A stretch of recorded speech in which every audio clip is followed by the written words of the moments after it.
अस्सलाम वालेकुम मेरे अजीज़ हम वतनों। First of all I hope and pray कि आप सब लोग खैरियत से होंगे और पाकिस्तान में आपका टाइम बहुत अच्छा गुजर रहा होगा। इससे पहले कि मैं अपना वीलॉग स्टार्ट करूं, मेरी आपसे रिक्वेस्ट होगी कि आप हमारे चैनल को ज़रूर सब्सक्राइब कर लीजिएगा।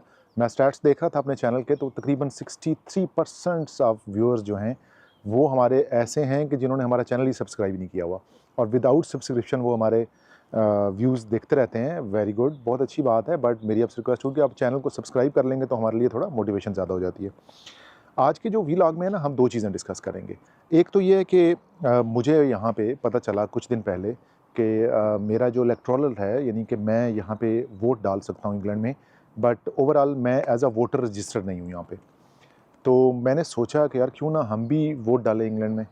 तो उसके लिए मैंने पता किया, तो मुझे पता ये चला कि मैं चूँकि यहाँ पे रेज़िडेंट हूँ और मुझे अलाउड है कि मैं जो अपनी काउंटी है या जो जहाँ पे मैं रहता हूँ, वहाँ पे जो भी पार्लियामेंट में खड़ा होगा बंदा, एमपी खड़ा होगा, उसको मैं वोट डाल सकता हूँ। अब मुझे पहले तो थोड़ा-सा आइडिया नहीं था कि ये कैसे होगा, फिर मैंने थोड़ा-सा सर्च किया और मैंने उसको तरीक़ाकार ढूँढा कि कैसे इसको रजिस्टर करना है। अब देखें कि पाकिस्तान को अगर कंपेयर करें ना इस मुल्क के साथ, तो कितना ह्यूज फ़र्क है। मुझे कुछ भी नहीं करना पड़ा, नथिंग। मुझे सिंपल एक फॉर्म फिल करना पड़ा है और उस फॉर्म के अंदर मैंने अपना नाम दिया, घर का एड्रेस दिया और फ़ोन नंबर और ईमेल, ये 4 चीज़ें मैंने दी, डेट ऑफ बर्थ दी शायद, या मुझे याद नहीं है। और विदिन 3 टू 4 डेज़ मेरा वोट जो है वो रजिस्टर होके मेरे घर पे आ गया।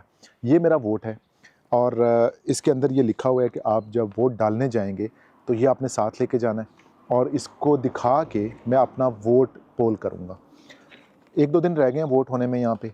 तो यहाँ पे जो पॉलिटिकल स्टंट्स हैं ना, वो ऐसे ही होते हैं जैसे पाकिस्तान में होते हैं। तकरीबन कमोबेश वैसे ही होते हैं, बट यहाँ पे जो कैंपेन और मार्केटिंग का जो सेटअप है, वो थोड़ा-सा डिजिटलाइज़ हो गया है। आप जिस तरह देखेंगे, आज मैं सुबह उठा तो मुझे ये पोस्ट कार्ड जो है वो रिसीव हुआ था मेरे घर पे, और इस पोस्ट कार्ड में एक आज़ाद उम्मीदवार है, इंडिपेंडेंट उम्मीदवार है। उसने ये कहा हुआ है कि ये दोनों जो ऋषि सुनक हैं और दूसरे हैं लेबर और दोनों पार्टियाँ हैं, इन दोनों ने इसराइल का साथ दिया है और फ़लस्तीन का साथ नहीं दिया। अब वो कह रही है कि मैं एज़ अ इंडिपेंडेंट उम्मीदवार हूँ, मैं किसी भी पार्टी से नहीं हूँ, लेकिन मैं फ़लस्तीन को सपोर्ट करूँगी, तो आप मुझे ये वोट दें। अब इस तरह की यहाँ पे कैंपेन्स होती हैं और गैदरिंग भी होती हैं, बट वो थोड़ी-सी लिमिटेड होती हैं। तो ये तरीक़ाकार है जी यहाँ पे वोट रजिस्टर करवाने का, और वोट डालने का जो तरीक़ाकार है, वो तो जब मैं कल जाऊँगा वोट डालने, तो फिर ही मुझे आइडिया होगा कि ये वोट कैसे डलते हैं और कैसे तरीक़ाकार होता है। बट मैं ओवरऑल सिर्फ़ आपको बताना ये चाह रहा था कि मैं वोट रजिस्टर कराने के लिए मुझे किसी दफ़्तर नहीं जाना पड़ा, किसी से कुछ कहना नहीं पड़ा, किसी को ये साबित नहीं करना पड़ा कि मैं कहाँ पे होता हूँ, क्या करता हूँ, मैं कौन हूँ, मेरा हलका क्या है, एमपी क्या है, एमए क्या है, फ़लाँ है, फ़लाँ है। सिंपल मैंने एक मेल लिखी, ऑनलाइन वेबसाइट पे जाके अपना नाम, नंबर, डेट ऑफ़ बर्थ और शनाख्ती कार्ड तो है नहीं यहाँ पे फ़ोन नंबर है, वो मैंने डाला और विदिन 3-4 डेज़ मेरा वोट रजिस्टर होके मेरे घर पहुँच गया कि जी ठीक है, आप रजिस्टर्ड हैं, आप एलिजिबल हैं, आप वोट डाल सकते हैं, ये आपका पोलिंग स्टेशन है, ये फ़लाँ, फ़लाँ, फ़लाँ है, ये आपका एमपी है, आप यहाँ जाके फ़लाँ डेट को वोट डाल दें। तो अगर इसको पाकिस्तान से आप कंपेयर करें तो आप सोच भी नहीं सकते हैं कि कितना हैसल फ्री सिस्टम है। अब एक हम छोटी-सी बात कर लेते हैं इसी चीज़ को लेके। पिछले कुछ दिनों से इमिग्रेशन के ऊपर काफ़ी ज़्यादा शोर-शराबा है। लोग कह रहे हैं कि जी यहाँ पे चीज़ें अपसेट हैं, इकॉनमी डिस्टर्ब है, जो लोग बाहर से आ रहे हैं उनको ये बताया जा रहा है कि आप इंग्लैंड ना आएँ क्योंकि यहाँ पे हालात ख़राब हैं। तो आप देखें ये कि अभी मई में यहाँ पे इंग्लैंड में वोट होने वाले हैं और जो सिटिंग गवर्नमेंट है उसने बेसिकली अवाम को थोड़ा-सा लोअर इन करने के लिए स्पेशली जो इमिग्रेशन है ना, उनके रूल्स के ऊपर काफ़ी सख्ती की है। अब अगर आप 4-5 महीने पीछे चले जाएँ तो 1 जनवरी से इन्होंने एनएचएस की, आईएचएस की जो फ़ीसें थी वो तकरीबन 60% बढ़ा दी, और फिर मार्च में आके इन्होंने स्टूडेंट और वर्क वीज़ा के ऊपर रिस्ट्रिक्शन लगा दी कि आप अपनी फैमिली नहीं ला सकते हैं। फिर अप्रैल में आके इन्होंने जो बेसिक एक पे थी उसको 26,000 पाउंड से लेके 36,000 पाउंड पे ले गए।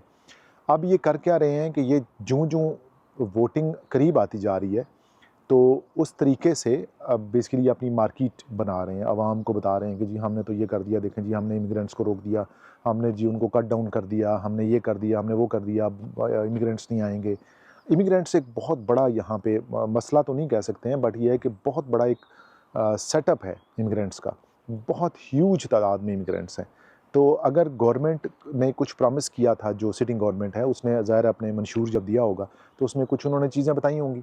अब उस मंशूर को पूरा करने के लिए उन्होंने कुछ ना कुछ करके दिखाना है, चाहे वो इस तरीके से करें या उस तरीके से करें, कुछ ना कुछ उन्होंने दिखाना है गवर्नमेंट को करके आवाम को कि जी हमने चूँकि ये आपसे प्रॉमिस किया था कि हम इमिग्रेंट्स को रोकेंगे, तो रोकने के लिए हमने तनख्वाह बढ़ा दी है, और रोकने के लिए हमने कहा है कि स्टूडेंट अपनी फैमिली लेके नहीं आएँगे, और रोकने के लिए हमने कहा है कि जी जो केयर वर्कर हैं वो अपना वीज़ा ले तो लें लेकिन अपनी फैमिली को नहीं ला सकते हैं। सिर्फ स्किल्ड वर्कर या हाईली स्किल्ड वर्कर या पीएचडी और एमएस के जो स्टूडेंट्स हैं वो ही अपनी फैमिली को अब के बाद यूके ला सकते हैं, और तनख्वाहें इतनी ज़्यादा बढ़ा दी हैं इन्होंने कि वो पॉसिबल भी नहीं होगा कि आप इतने लोअर लेवल के वीज़े के ऊपर अपनी फैमिली को ले आएंगे, तो ज़ाहिर है थोड़ा सा सस्टेन करना भी आपके लिए मुश्किल होगा। तो ओवरऑल जो इस पूरे व्लॉग का एक मकसद था, एक तो ये था कि तरीकाकार क्या होता है यहाँ पे वोट डालने का और कैसे आप रजिस्टर कराते हैं। वेरी इजी, मुझे पता भी नहीं चला, मेरा वोट रजिस्टर होकर मेरे घर आ गया। कल यहाँ पे वोटिंग है, कल मैं अपना वोट डालने जाऊँगा और उसका मैं अलग से एक व्लॉग बनाऊँगा और फिर आपको बताऊँगा कि यहाँ पे वोट कास्ट कैसे होता है और उसका क्या तरीकाकार होता है।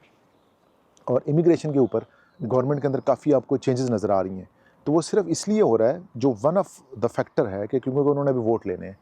तो मैंने जैसे कि पहले कहा है कि जो पॉलिटिकल स्टंट्स हैं वो चाहे पाकिस्तान हो या इंग्लैंड हो, कमोबेश सेम ही है। लेकिन यहाँ पे एक बुनियादी फ़र्क ये है कि अगर आपके एमपी ने, एमए ने या जो भी आपका काउंसलर है उसने अगर आपसे कोई कमिटमेंट की है और आपने उसको वोट दे दिया और उसने बाद में उस कमिटमेंट की खिलाफ वर्जी की है, तो आप गलत जाके उसको दबोच लेते हैं, आप उसको कोर्ट में ले जाते हैं, आप उसको घसीटते हैं सही तरह, और अगली दफ़ा वो उसको आप वोट नहीं मिलता फिर कोई भी, तो बेचारा परेशान ही रहता है कि मैंने क्या कर दिया था, तो इससे पहले कि मैं कमिटमेंट ही ना करता। तो कमिटमेंट करके जो बंदा इस यहाँ से वोट लेगा अपनी कमिटमेंट पे, अगर वो पूरा नहीं करेगा उस कमिटमेंट को, तो अगली दफ़ा उसको गवर्नमेंट भी नहीं मिलेगी और सीट भी नहीं मिलेगी। यहाँ के और पाकिस्तान के हालात में सिर्फ यही फ़र्क है। तो इंशाल्लाह जी नेक्स्ट व्लॉग में मुलाकात होगी। चैनल को सब्सक्राइब, लाइक, कमेंट, शेयर करना मत भूलिएगा। Take care of yourself. अल्लाह हाफ़िज़।